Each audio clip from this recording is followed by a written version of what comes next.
केवल मेरा भरोसा, केवल मेरा आश्रय। ये खास बात अंदर की है। केवल प्रभु का भरोसा। हमें ज्ञान मिलेगा तो प्रभु से, हमें प्रेम मिलेगा तो प्रभु से, हमारा कल्याण होगा तो प्रभु से, हमारे जीवन यापन होगा तो प्रभु, केवल प्रभु से। सर्वधर्मान परित्यज्य माम एकम शरणम ब्रज। माम एकम, भगवान ने कहा सारा भार मैं लेता हूं। अहम त्वाम सर्व पापेभ्यो मोक्षयिष्यामि मां शुचा। ये मत डरो कि ये त्याग करने से पाप लगेगा, ये त्याग करने से पाप लगेगा। मेरी शरण में आ जाओ। खास बात है, जीव नहीं आ पाता, किसी न किसी वस्तु व्यक्ति का आश्रय लिए रहता है। वो भगवान की मांग है कि सर्वधर्मान परित्यज्य। अधर्म तो वैसे ही भक्ति से छूट जाता है, पर धर्म का भी त्याग करके परम धर्म, सावई पुंसाम परो धर्मो यतो भक्ति अधोक्षजे, जिससे भगवान श्री हरि के चरणारविंद की अहेतुकी भक्ति, अबाध भक्ति जागृत हो, उसे कहते हैं परम धर्म। भगवान कह रहे धर्मों का त्याग कर परम धर्म के लिए मेरी शरणागति स्वीकार करो। भगवान फिर इसी शरणागति को पुष्ट करने के लिए इशारा देते हैं।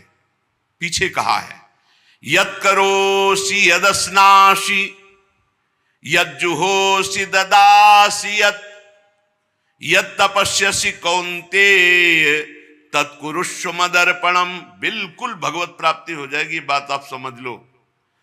पहली बात है, भगवान कह रहे मैं सर्व गुह्यतम बात कह रहा हूं, गुह्य नहीं गुह्यतम बात कह रहा हूं। क्या? तू मेरा मित्र है, परम मित्र है, तेरी मति मेरे में दृढ़ है, इसलिए मैं कह रहा हूं कि तू मेरे शरण में हो जा। पूर्ण रूप से शरण में हो जा, मैं देख लूंगा सब कुछ। सच्ची बात, जो ज्ञान भगवान देते हैं वो अमोघ होता है। जो पढ़ लिख के होता है उसे माया भुलवा सकती है। वो माया जब आक्रमण करेगी तब हम उसका प्रयोग नहीं कर पाएंगे, लेकिन भगवत प्रदत्त ज्ञान के आगे माया टिकती ही नहीं है। अब हम कैसे जिए?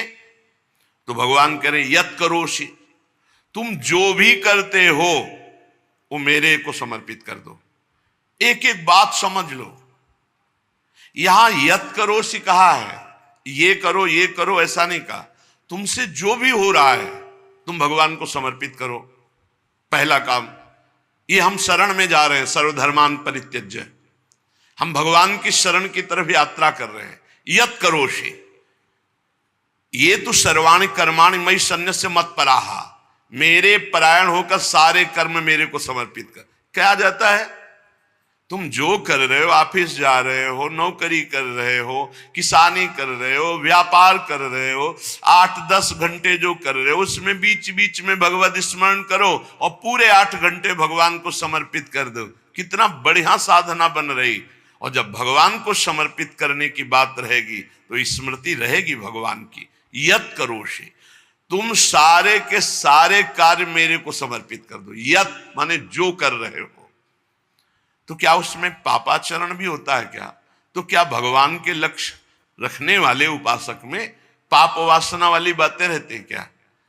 इसका मतलब सत्संग सुना नहीं, इसका मतलब सतमार्ग में भी तुम्हारा प्रवेश नहीं हुआ। नहीं तो ये प्रश्न ही नहीं उठता कि भगवत मार्ग में चलने वाले का कदम कुमार्ग में चला जाएगा। भूल न देहि कुमार्ग पाऊं। छोटी मोटी अगर कभी कोई त्रुटि गलती हुई तो पश्चाताप की अग्नि में भस्म हो जाता है। वो भगवान को समर्पित गंदे आचरण नहीं करता, वो प्रार्थना करता है, प्रभु ये त्रुटि हो गई हमसे, हे नाथ इसको संभाल दो, मेरे बस की बात नहीं। वो भी इस तरह से प्रार्थना पूर्वक समर्पित है। यत् करोषि और यदस्नासि, जो भी तुम्हारी जिह्वा में रसेंद्री में जाए, पानी जाए, भोजन जाए, बिना भगवान को अर्पित किए नहीं जाना चाहिए। अभी शरणागति पुष्ट हो जाएगी। जो भी कार्य करो भगवत समर्पित करो। एक स्थिति आती है जहां भगवत समर्पित करना नहीं पड़ता, स्वयं होता रहता है। वो होता है तन, मन, वाणी और अहम, इनका समर्पण जिनका हो चुका है पूर्ण रूप से। अब उनका यह नहीं होता कृष्णार्पणमस्तु, ये तो प्रारंभिक। पर ये जब तक स्थिति नहीं है तब तक प्रारंभिक दशा में ही हो। हर समय भगवदाकार स्थिति, कौन किसको समर्पण करे, ये स्थिति जब तक नहीं तब तक सिद्ध बनने की कोशिश न करे। आचरण जैसा आज्ञा हो रही शास्त्र की वैसे चले तो स्थिति आ जाएगी। यदश्नाशे, बिना भगवान को अर्पित किए कुछ नहीं खाना। भगवान आदेश करें जो पा रहे हो वो मेरे को अर्पित करो पहले। यदि शुद्ध शरणागति प्राप्त करना है तो जो कर्म कर रहे हो पहले, ये तो सर्वाणि कर्माणि भगवान कह रहे यत करोषि, जो कर रहे हो मेरे को अर्पित करो। जो खा रहे हो वो मेरे को अर्पित करो। कुछ भी ऐसा खाओ मती जो भगवान को अर्पित नहीं कर सकते, ऐसा करो मती जो भगवान को अर्पित नहीं कर सकते। यज्जुहोषि, अब जो भी तुम भागवतिक आचरण करते हो, हवन यज्ञ आदि, तो बोले हम तो हवन नहीं करते, हम तो यज्ञ नहीं करते। तो यज्ञानाम जप यज्ञोस्मि, यज्ञों में सबसे बड़ी यज्ञ है जप यज्ञ। तो आप जो ये जप यज्ञ कर रहे हैं ये भगवान को अर्पित करो। भगवान कह रहे हैं ददाशी, जो तुम दान देते हो, दूसरों की सेवा करते हो, उसके भोक्ता मत बनो, कर्ता मत बनो। कर्ता कैसे नहीं बनोगे? हमारी वस्तु हम दान देते हैं, नहीं नहीं, प्रभु की वस्तु है। त्वदीयम वस्तु गोविंदम तुभ्यमेव समर्पये, आपकी दी हुई वस्तु आप इस रूप में आए, आपको दे दिया। ये भगवत शरणागति पुष्ट होने का उपाय भगवान कह रहे हैं। यत तपस्यसि, जो तुम साधना कर रहे हो, जो तुम तपस्या कर रहे हो, वो सब मेरे को अर्पित कर दो। अर्थात तुम्हारी पूरे जीवन की, पूरे दिन की जितनी चेष्टाएं सब भगवद अर्पित होनी चाहिए। इससे तुम्हारी शरणागति पुष्ट हो जाएगी। यत करोषि यदस्नासि यज्जुहोषि ददासि यत तपस्यसि कौन्तेय तत्कुरुष्व मदर्पणम, मेरे को अर्पित कर दो। अब ध्यान रखना, अब अपनी कमी की चिंता नहीं करनी, क्योंकि हमने भगवान को सब कुछ अर्पित कर, और कमी रहेगी नहीं। कमी रहती है अहंकार के कारण, भगवत विमुक्ता के कारण। फिर भी आपको संतुष्ट करने के लिए कह रहे हैं कि जैसे हम अपना मकान किसी को दे देते हैं तो मकान में जाले लगे हैं या टूटा है या कुछ भी बिगड़ा है, अब ये सारी जिम्मेवारी जिसने मकान खरीद लिया, ले लिया, उसकी होती है। वो मरम्मत करवाएगा, वो सफाई करवाएगा। ऐसे ही हम अपने तन को, अपने मन को, अपने प्राणों को, अपने जीवन को जीवननाथ प्रिया प्रीतम के चरणों में समर्पित कर दिया। अब हमको बेपरवाह रहना है इस विषय से। अब हमारा क्या होगा हमको ये चिंता नहीं करनी। अगर चिंता है तो शरणागति नहीं हुई, अगर ये चिंता है कि मेरा क्या होगा तो शरणागति नहीं हुई। सोचो, संसार में कोई तुम्हें प्यार नहीं करता, मान लो बात। जो प्रिया, जो प्यार करके अपने महल में रखे, सुविधाओं के द्वारा तुम्हारा भरण पोषण कर रहे, तुम उनके प्रति रोना नहीं आता? उनके प्रति तुम्हें ये गुस्सा आता है कि ये प्रतिकूलता क्यों दे दी, हमारी ये अनुकूलता की बात थी, अनुकूलता क्यों नहीं दी? अरे जिनसे तुम अनुकूलता की आशा करते थे वो तो तुम्हें देखना नहीं चाहते, अंतर की बात तुम्हें बता रहे।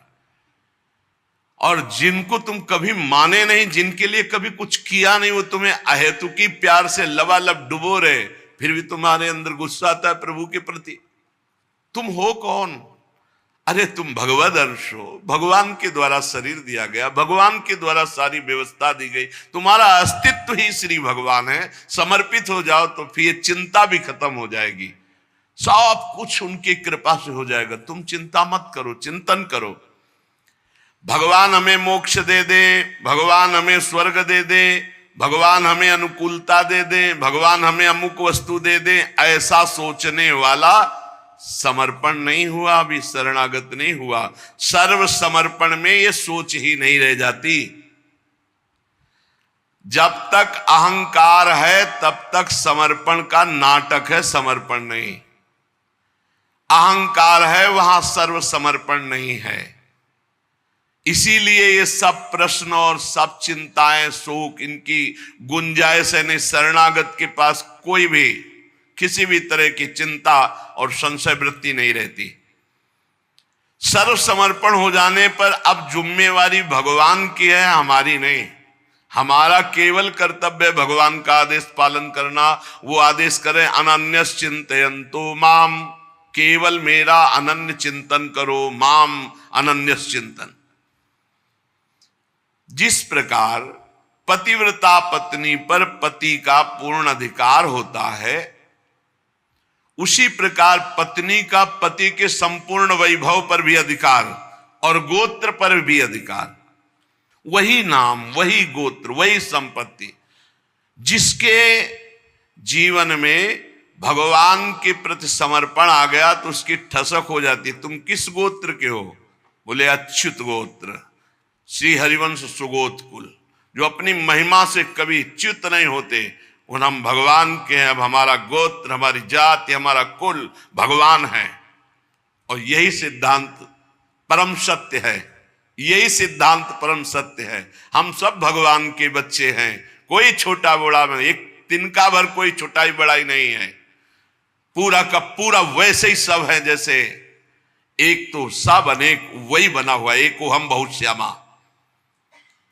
भगवान का शरणागत जो होता है उसमें ये चार बातें बहुत जोर से जागृत होती है। सबसे पहली बात, निरंतर भगवान का स्मरण छूट नहीं सकता। नींद आई तो सुसुप्ति में चला गया, जरा भी जागृत हुआ तो मंत्र चल रहा है, नाम चल रहा है, चलाना नहीं पड़ता। क्यों? शरणागत है। थोड़े दिन अभ्यास कर लो, ऐसा होने लगेगा। देखो इतने लोग बैठे हैं, आप सो के उठते हो तो आपका पहला चिंतन क्या होता है? क्या मंत्र होता है? भगवान का नाम प्रियालाल आते हैं आपके चिंतन में? क्या आता है चिंतन? पहला चिंतन। अगर पहला चिंतन प्रभु है तो शरणागति पुष्ट हो रही। सो के उठे, चल क्या रहा है? अगर प्रभु नहीं तो अभी शरणागति नहीं। पहला लक्षण। हमें लगता है कि आप लोग अनुभव किए होंगे, आप लोग शरणागत हैं कि आप जब सो के उठे तो आपका मंत्र चल रहा है, नाम चल रहा है, चतुरासी जी का कोई पद चल रहा है, या फिर ये चिंतन चल रहा है, राधा राधा राधा, चलो जल्दी स्नान करके फिर सत्संग में चलना है। फिर ये भागवतिक चिंतन, हमें लगता है कि ये दूसरी कोटि का चिंतन होगा, चलो स्नान करते हैं फिर। ऐसा पहला चिंतन होगा श्री जी का। ऐसा होता है? आप लोग देखिए, ऐसा होता है कि आप सो के उठे, आपका चिंतन श्री जी का चालू है? पक्का? आप लोग देख लीजिए। अगर ऐसा है तो उसका परिणाम निश्चिंतता, निर्भयता, निशोकता निश्चित जागृत हो जाएगी। और उसी का प्रातःकालीन उठने पर चिंतन चलेगा जो शयन के समय गाढ़ चिंतन करते हुए सोया है। ऐसे सुषुप्त के समय बिल्कुल ठीक वही अवस्था। अगर आप जो चिंतन कर रहे हैं तो जगते ही वही चिंतन आएगा ये। और अगर जीवन भर भजन किए हो तो मरते समय वही चिंतन आएगा, पक्का। जैसे जगते समय ऐसे मरते समय। इसीलिए भक्त निश्चिंत हो जाता है शरणागत। पहला, शरणागति का जांच करो हृदय में, भगवान का निरंतर चिंतन, प्रभु का निरंतर भजन। अगर नहीं हो रहा तो किसी अन्य का आश्रय लियो, वस्तु का, व्यक्ति का, स्थान का, भोग का। लिख लो आप दिमाग में चाहे कागज में। उस आश्रय का मिटिया मेट हुए बिना शरणागति पुष्ट नहीं होगी। आप अगर ईमानदारी से छोड़ दो तो छोड़ दो, नहीं भगवान फिर जो कहते हैं ना कि जो मेरा होता मैं, फिर उनका जो ऑपरेशन होगा वो शायद है कि सह न पाओ, क्योंकि शरणागत हो छोड़ेंगे नहीं। वचन से भी शरणागत हो आप छोड़ेंगे नहीं, तो उनका स्वभाव हम आपको बता रहे हैं। और हर ऑपरेशन बेहोश होके होता है। हमारे प्रभु ऑपरेशन होश का इंजेक्शन लगा करते, पहले होश का इंजेक्शन, पूरी चेतना, फिर ऑपरेशन करते, क्योंकि जड़ से मिटाना है। निरंतर भजन क्यों नहीं होता? इसका उत्तर है आपका कोई अन्य आश्रय है, कोई है व्यक्ति, वस्तु, स्थान, पदार्थ, पद, कुछ है जिसको तुम भजन से भी अधिक मानते हो, प्रभु से भी अधिक मानते हो, इसीलिए आपका भजन नहीं होता। जो सर्वतोभावेन शरणागत है, भजन करना नहीं पड़ता, भजन होता है। चलना प्रदक्षिणा होती, बोलना स्तोत्र होता है, सोना समाधि होती है, भोजन पाना यज्ञ होती है, हर चेष्टा उनकी भजन होती है। दूसरा, अपने प्रभु से कुछ ना चाहें, यहां तक कि मोक्ष भी ना चाहें। क्यों चाहें? क्या आप जानते नहीं हो कि क्या करना है? सर्वज्ञ हो, जब जो चाहे करो, हम राजी हैं। पहला, निरंतर भगवान का भजन। दूसरा, अपने प्रभु से कोई भी मांग ना रखना, शर्त ना रखना। जो शर्त होता है वो प्रेम नहीं होता, प्रेम में कोई शर्त नहीं होती, सौदेबाजी नहीं होती। प्रेम में सौदेबाजी नहीं होती, सौदेबाजी प्रेम नहीं होता, पक्की बात समझ। तीसरा, प्रभु के हर विधान में आनंदित होना। प्रभु के हर विधान में आनंदित कौन होता है? शरणागत। नहीं तो विधान की जांच होती है, अनुकूल है कि प्रतिकूल। प्रतिकूल है तो नो नो नो। ये जो कच्चाई होती शरणागति में, वो भरभरा जाता है, शोकित हो जाता है, इधर उधर डगमगा के आश्रय लेने लगता है। हर विधान उनका मंगलमय।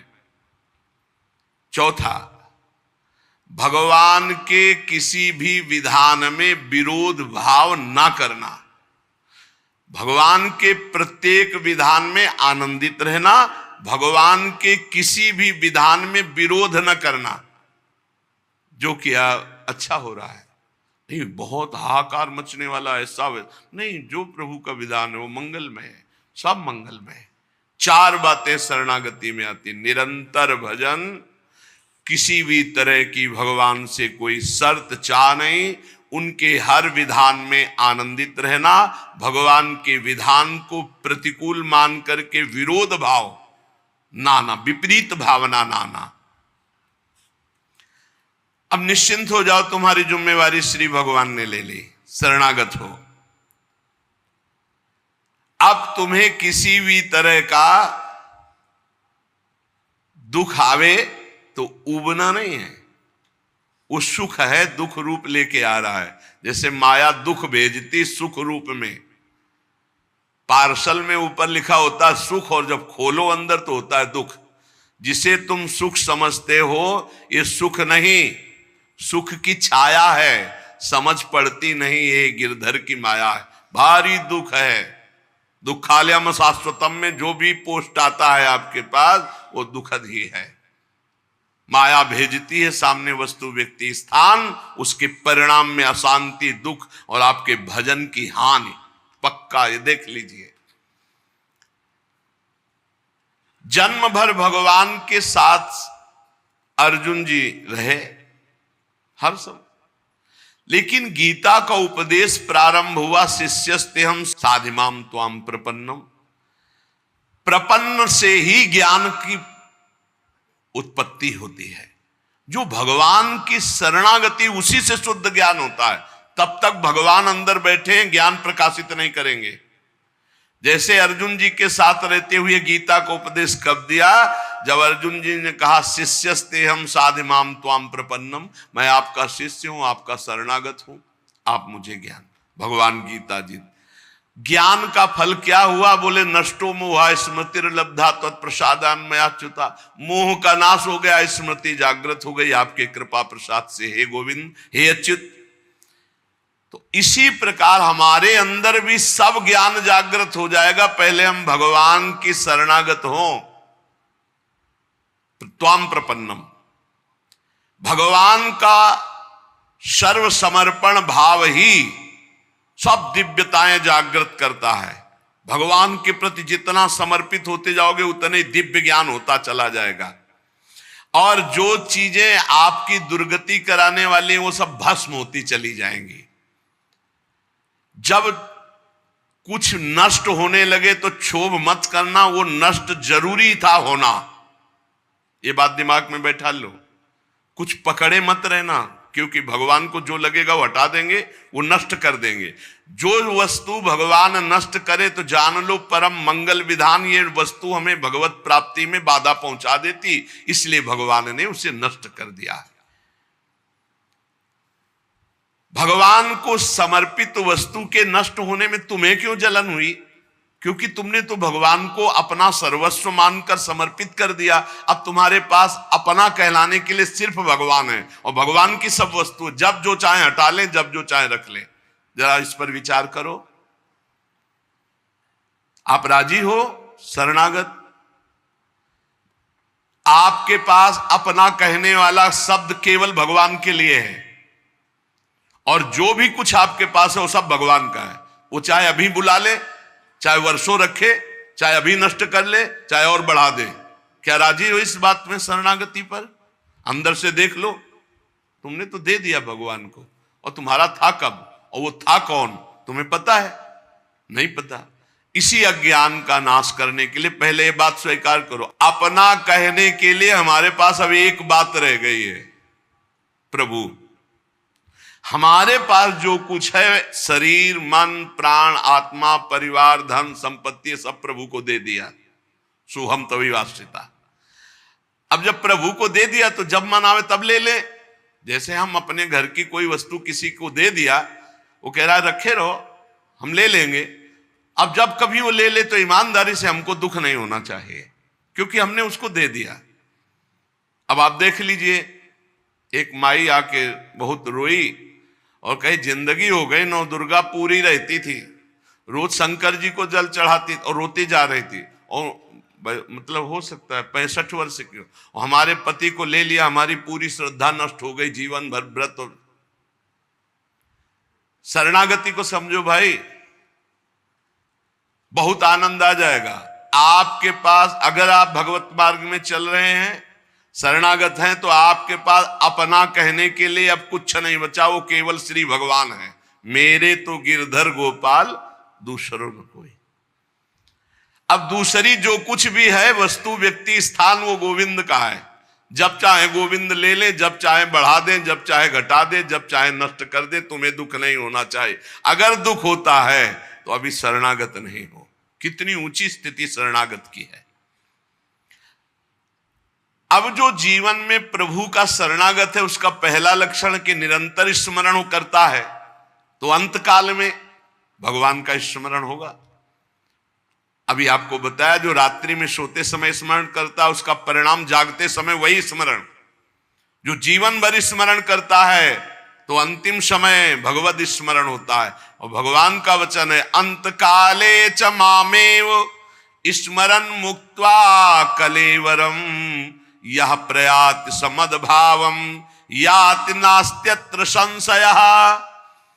जो जीवन भर भजन करता है, उसका अंतिम समय भजन भगवान करवाते हैं, क्योंकि बड़ी दुखद स्थिति होती है। उस समय जब भगवत स्मरण करते हुए शरीर त्यागता है, तो वो सीधे भगवान को प्राप्त हो जाता है। आपको कल चर्चा के प्रारंभ में बताया था, गीता वाटिका में अग्निकांड हुआ था। बड़ा भयावना था, इतना भयावना था कि सब अर्धरात्रि में सो रहे हैं और 20 फूस की झोपड़ी बनी हुई थी। अखंड नाम कीर्तन 24 घंटे वाला, सालों। लगभग सब साधक मौनी थे जो उन कुटियाओं में सो रहे थे, 2-2, 4-4। अल्पाहार, मौन, कोई बिल्कुल फलाहार, सब दिव्य साधना में लगे। और जब आग लगी थी, वस्त्र, ठाकुर जी, पाठ के ग्रंथ, चित्रपट सब जल गए थे, क्योंकि सब उपासक ही थे। जब भाई जी को हाहाकार सुनाई दिया तो भी निकले। तो उनका जो भोग के लिए घी है वो लाओ, बूरा है वो लाओ, और जो जाज्वल्यमान अग्नि डलवा, भगवान पधारे। चित्रपट, सिंहासन में विराजमान विग्रह, क्योंकि छोटे छोटे विग्रह साधकों के पास, ग्रंथ पाठ के सब भाग। फिर भाई जी ने कहा, मेरे भगवान इस रूप में आए। फिर साधकों को समझाया कि आपके अंदर बैठे हुए भगवान को अग्नि नहीं जला सकते, बाहर की लीला में खंडन मंडन होगा। आपने जो अंदर नाम चला रखा है, इस उपासना को कोई छू नहीं सकता। बाहर की उपासना में विघ्न पड़ेगा। बाहर की लीला एक अलग है, इसीलिए उपासक अंतर्मुखता पर प्रधानता रहे। अंतर्मुखता पर प्रधानता नहीं रहेगी, बोले हमारे भगवान गिर गए, कोई बहुत अनिष्ट होने वाला है, आग लग गई, कोई बहुत अनिष्ट। अरे अनिष्ट कैसे हो सकता है? मंगल भवन की शरण में अनिष्ट हो सकता है? बोले कोई विनाश लीला होगी, तो क्यों नहीं होगी? सृष्टि रचना लीला होती, पालन लीला होती, तो विनाश लीला होना कौन सा भयावह है भाई? 3 लीलाएं हैं, तो भयावह क्या है इसमें? विनाश होगा तो क्या विनाश होगा? अविनाशी का विनाश नहीं हो सकता, विनाशी को बचना नहीं है, तो आज है नहीं तो कल विनाश तो होना ही है, क्या परेशानी है? जब सब में भगवान को देखने की भावना ऐसी जागृत हो जाए कि भयावह स्थिति में भी आपको भगवान दिखाई दे, तो जानो बहुत जन्मों की साधना सिद्ध हो गई। भाई जी ने बूरा और घी डलवाया, इसमें लिखा है बूरा और घी डलवाया, भगवान आए, भगवान आए। बहुनाम जन्मनाम अन्ते ज्ञानवान माम प्रपद्यते वासुदेवा सर्वमिति सा महात्मा सुदुर्लभा। भगवान कहते हैं बहुत जन्मों की साधना जिनकी हो गई है और जिनका अंतिम जन्म है, उनको इस तत्व का बोध होता है कि सब में भगवान वासुदेव है, ये बोध होता है। ऐसा महात्मा बड़ा दुर्लभ है जो सब में भगवान को देखता है।